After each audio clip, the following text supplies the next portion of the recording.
안녕하세요. TM보스 채널의 TM보스입니다. 지금 대사를 제가 까먹었어요.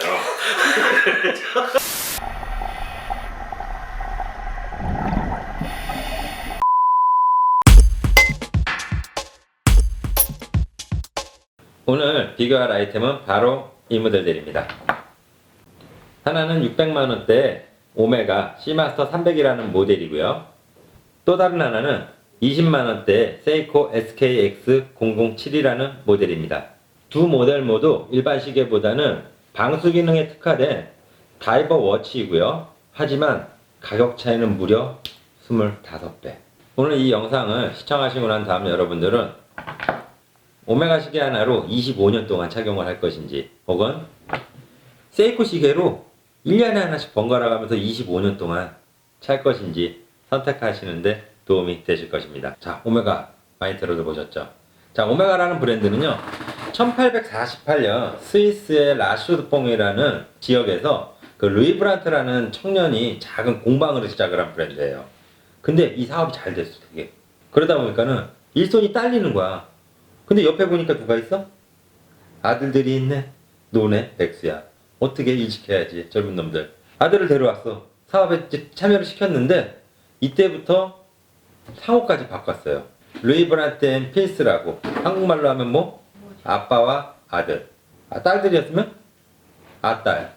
그러다가 1894년도에 공장에서 근무를 하던 기술자가 무브먼트를 개발하게 되었는데요. 이 무브먼트의 경우는 정확도도 높고요. 생산의 표준화를 통해서 대량 생산이 가능하게 했어요. 그리고 유지보수가 쉬웠어요. 부품을 바꾸기가 쉬운 그런 무브먼트를 개발하게 되었는데, 이 무브먼트를 그 사람들은 오메가라고 불렀던 거예요. 결국 이 오메가를 상표 등록까지 하게 되었는데, 그리스 알파벳 마지막 글자인 오메가, 가장 완벽한 시계다라는 의미를 가지고 있다라고도 해요. 인류 최초로 달에 도착한 우주선 아폴로 몇 호죠? 11호. 닐 암스트롱하고 버즈 올드린이라는 사람이 갔었어요. 두 사람이. 자, 근데 이때 아쉬웠던 건 뭐냐면은, 닐 암스트롱이 달 표면에 인류 최초로 발을 내딛었을 때 아쉽게도 시계를 안 차고 있었어요. 이 스피드 마스터를. 근데 두 번째 발을 내딛었던 버즈 올드린은 시계를 착용을 하고 있었던 거예요. 그래서 인류 최초로 달 표면에 도착한, 달 표면에서 착용을 한 시계는 오메가 스피드 마스터인데 버즈 올드린이 차고 있던 시계예요. 그리고 이 사람들이 다시 지구로 귀환을 했어요. 귀환을 하고 이때 당시 사용됐던 물품들을 워싱턴 DC에 위치한 스미소니언이라는 미 항공 우주 박물관에 전시를 하기 위해서 이동을 하던 중에 분실이 되어 버렸어요. 딱 시계만. 그래서 현재 그 당시에 달 표면에 도착했던 최초의 시계는 현재 아직도 분실 상태로 미제 사건으로 남아있어요. 여러분들이 이 시계를 지금 찾는다고 하면은 얼마 정도 할 것 같아요? 100만 불이래. 100만 불. 12억. 이거 200개 살 수 있어요. 200개. 인생 한방입니다. 해변가 다니실 때 잘 찾아보세요.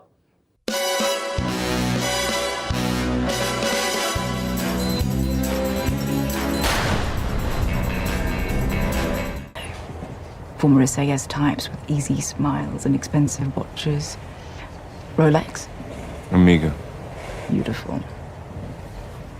1995년도 피어스 브로스넌이 출연한 영화 007 골든아이부터 2015년도 다니엘 크레이가 출연한 스펙터까지 모든 007 주인공이 제임스 본드들이 착용했던 시계가 바로 이 C마스터 300이었습니다. 이 C마스터 300을 착용한 주인공들은 극 중에서도 특수 임무를 수행하거나 혹은 물속에 다이빙을 한다거나 파티에 가서 여자를 꼬실 때도 이 시계를 착용하였다고 합니다. 오빠 오늘 오메가 찼다. 오빠 오늘 오메가 찼다고. 야! 야! 오빠 오늘 오메가 찼다고. 자, 세이코는요 1881년 도쿄의 킨타로 하토리가 작은 전방에서 시작이 되었었는데요. 처음에는 세이코가 아닌 세이코샤라는 브랜드로 시작을 하였습니다. 정확한 집이라는 뜻인데 정확한 시계를 만들겠다라는 의미이기도 했겠죠.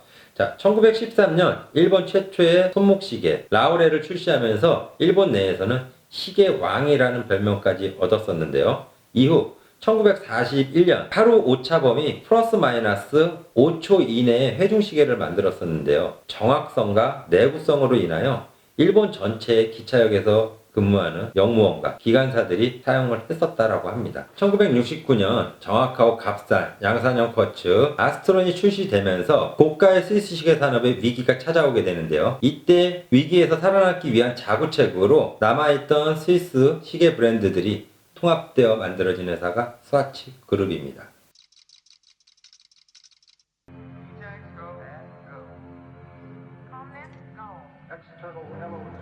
세이코가 바로 영화 007에 제임스 본드 시계로 등장했던 시마스터 300보다 먼저 등장했었습니다. 1973년 세계 최초로 출시된 6자리 LC 전자시계에서부터 다양한 제품에 세이코 시계가 영화 4회 연속 동안 출연을 했었는데요.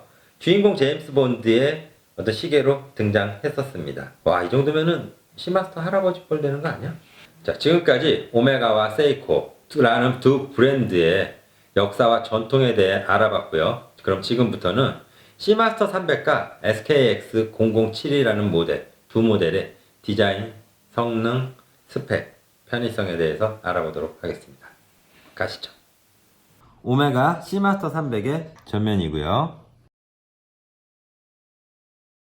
측면, 용두 부분. 헬륨 배출 다이얼이 달려 있습니다.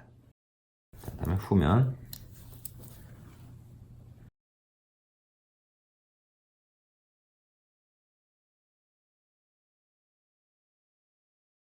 오메가의 경우는요, 버클에 익스텐더가 추가되어 있는데요. 이유는 다이버 시계답게 슈트나 혹은 일반 드레스워치를 사용할 때는 줄의 길이가 짧아야 되기 때문에, 그리고 혹은 다이빙을 하거나 할 때는 슈트의 두께 때문에 늘어나야 되는 점을 감안해서 익스텐더가 장착되어 있기도 합니다. 전면이고요. 용도가 있는 측면. 약간 용두가 아래쪽으로 위치해 있어요. 오메가 시마스터 300하고는 좀 다르죠. 오메가 시마스터의 경우는 3시 방향에 있지만 세이코 SKX 007의 경우는 4시 방향. 고급스러운 폴리싱 느낌이 나고요. 러그 부분은 헤어라인 느낌으로 가공되어 있네요. 메드 인 차이나가 보이네요. 일본 정통이라 그랬는데. 자, 다이버 워치답게 파도의 문양이 새겨져 있고요. 스쿠버 다이버라고 음각 표기가 되어 있기도 합니다. 오메가 시마스터 300의 베젤 용도가 있는 관계로 사선으로 한번 저희가 재보도록 해보겠습니다. 번역 캘리퍼스를 이용해서 저희가 측정을 해볼 거고요. 41mm 정도 나오네요. 그리고 이번에는 두께 12.5 정도? 러그 사이즈 같은 경우는 여러분들이 밴드를 교체하시거나 할 때 사이즈를 아셔야 돼요. 보이시나요? 약 20mm. 자, 이번에는 세이코 SKX의 사이즈를 한번 저희가 확인해 보도록 할 건데요. 자, 케이스 사이즈를 한번 재볼 건데요. 마찬가지로 지금 용두가 사선으로 위치해 있기 때문에 사선으로 제일 넓은 쪽을 한번 재보도록 해보겠습니다. 42mm 정도. 그리고 이번엔 두께를 재보도록 하겠습니다. 13.5 정도? 13.5mm 정도. 제조사에서 얘기한 건 13mm 였는데 13.5mm 거의 맞고요. 자, 이번에는 밴드 사이즈를 교체하기 위해서 저희가 러그 사이즈를 알아야 된다고 했죠. 세이코 SKX 007의 밴드 러그 사이즈는 22mm. 그렇지. 자, 저희가 한번 어차피 리뷰니까 실감나게 한번 해봐야 되겠죠? 이거 기스 나면 물어줘야 되나? 네. 유리만 갈아주면 되겠지? 자, 제가 한번 긁어보겠습니다. 어머.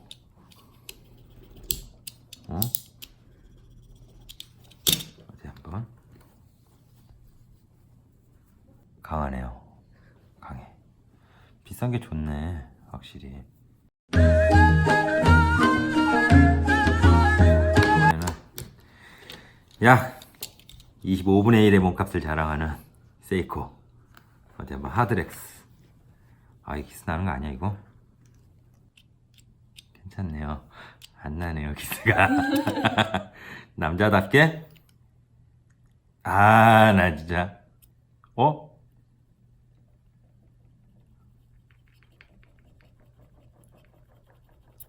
어? 어?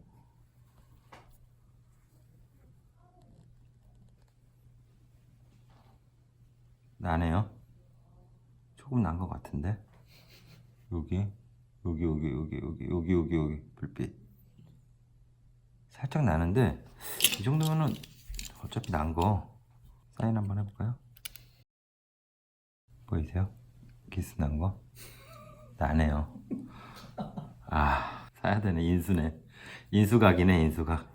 일단, 나긴 나는데, 큰 걱정 안 하셔도 될 것 같습니다. 제가 걱정이네요. 앞으로. 아, 본의 아니게 또 시계가 하나 또 늘어나네요. 자, 그러면은 저희가 유리의 어떤 경도까지 지금 알아봤는데 더 이상 리뷰가 힘들 것 같아요. 이제 마음이 불편해갖고. 또 시계가 또 이렇게 늘어날 줄이야. 자, 계속 진행을 해야 되니까. 이번엔 베젤을 한번 저희가 알아보도록 하겠는데요. 자, 다이버 시계답게 기능이, 베젤의 기능이 틀린 부분이 있습니다. 뭐냐면은 일반 다른 방향이 돌아가는 베젤들은 양방향 베젤이 많이 있습니다. 하지만 다이버 워치의 경우는 베젤이 한 방향으로 밖에 돌아가질 않아요. 원웨이예요. 무조건 직진. 바꾸 없습니다. 저희는. 자, 그리고 이번에는 베젤의 소리를 한번 들어보도록 하겠습니다.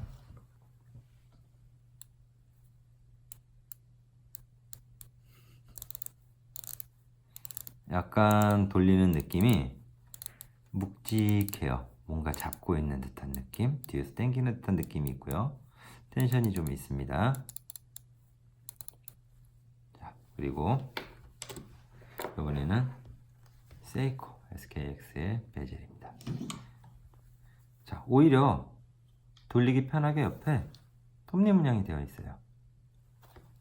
미끄러짐 방지 때문일 것 같기도 한데요.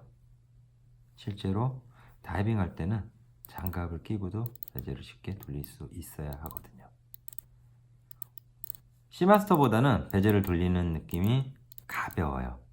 좀 텐션이 약하다고 해야 되나? 하지만 다이얼을 돌릴 때 편리성은 더 좋습니다. 적은 힘으로 돌릴 수가 있어요. 자, 소리를 한번 들어보도록 할까요?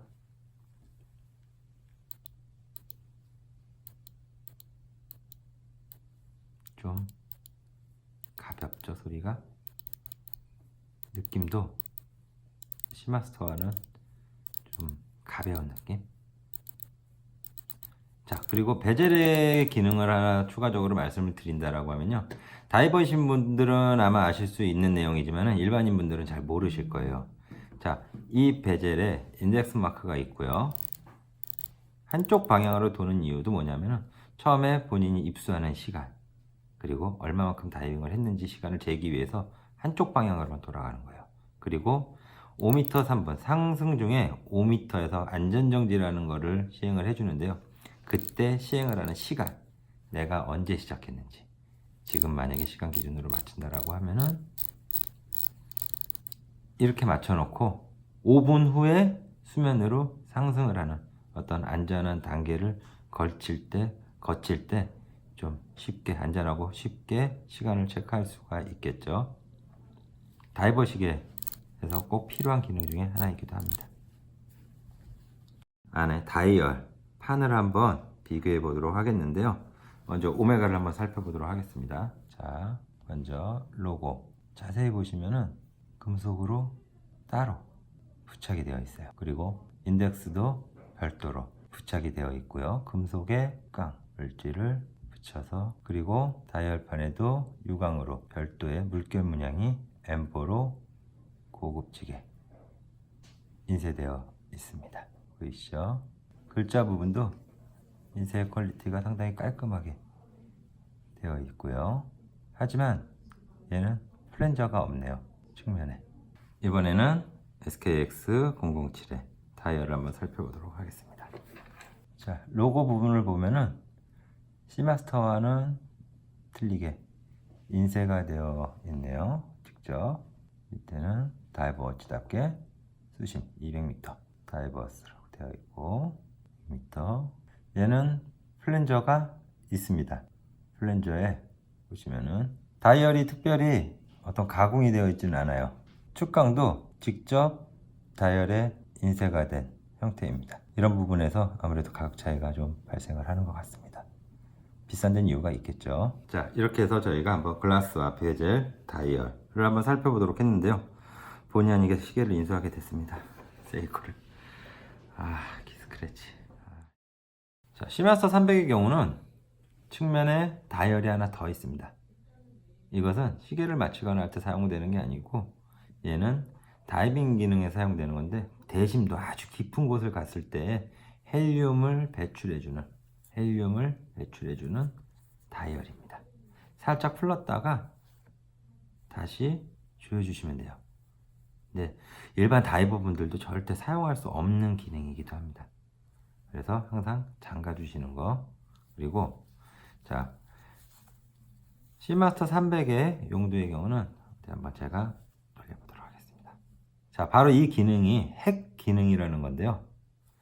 만약에 시간을 맞출 때에도 사용이 되기도 하지만은 초침이 멈춰요. 시계의 모든 기능이 정지되는 기능입니다.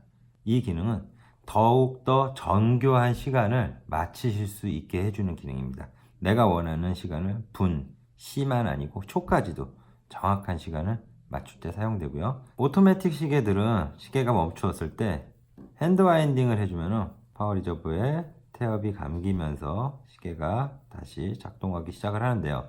시마스터 300의 경우는 파워 리저브가 약 48시간 정도, 신형은 52시간 정도 파워 리저브가 있다고 합니다. 조금 다이얼이 작은지 사실 쉽지는 않아요. 장갑을 끼고 다이얼을 조작하기에는. 일반 다이버워치의 경우들은 장갑을 끼고도 조작이 좀 용이하게끔 만들어져야 되는데 현장에서는 다이빙 시에는 맞지 않는 것 같기도 합니다. 세이코 SKX 007의 용도를 비교해 보도록 하겠습니다. 얘는 특이하게 용도가 4시 방향에 가 있어요. 일반적으로 3시 방향인데 4시 방향에 용도가 위치해 있습니다. 자, 용도를 한번 풀어보도록 할까요? 초침이 가고 있죠? 이렇게 한쪽으로 위로 돌리면은 1, 밑으로 돌리면 1이 바뀌고요. 초침이 계속 가네요.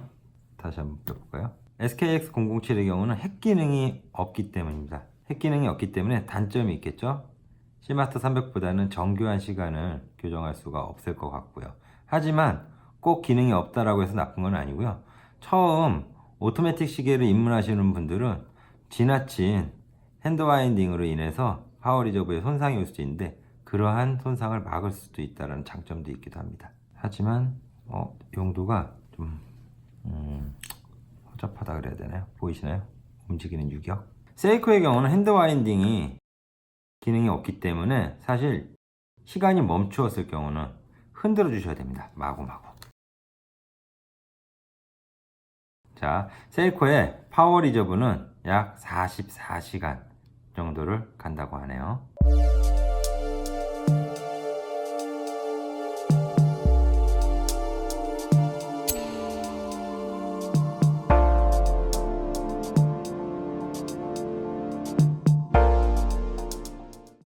자, 이곳은 아시아 최대 수심의 국내 가평에 위치한 K26이라는 수영장인데요.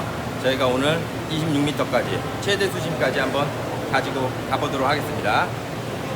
가시죠.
지금까지 오메가 시마스터 300과 세이코 SKX 007 두 모델을 비교하여 보았는데요. 네임 밸류, 가격 차이에 따른 재질, 디테일 차이가 있었습니다. 당연히 겠죠. 오메가. 하지만 다이버 워치로서의 기능을 본다라고 하면은 수중에서의 시인성, 방수 성능 두 모델 상당히 훌륭하였습니다. 그러나 저라면은 600만 원짜리 오메가를 차고 다이빙을 한다라는 것은 결코 쉽지는 않을 것 같습니다. 합리적인 소비 조장 방송 TM보스 채널의 TM보스의 선택은 간지 작업용 사무실 다이버 워치로는 시마스터 300 가성비 오토매틱 첫 입문용 리얼 다이버 워치로는 SKX 007을 추천하여 드리겠습니다. 물론 선택을 하고 지갑을 여는 것은 여러분들의 몫이겠죠. 오늘 TM보스 채널 첫 번째 영상을 마무리하였는데요. 쉽지가 않네요. 상당히 떨리기도 하고 어색하기도 하고 앞으로도 유익하고 재미난 영상으로 찾아뵙도록 하겠습니다. 많은 응원과 격려 부탁드리며 구독, 좋아요, 아시죠? 알림 설정 꼭 눌러주십시오. 'Cause you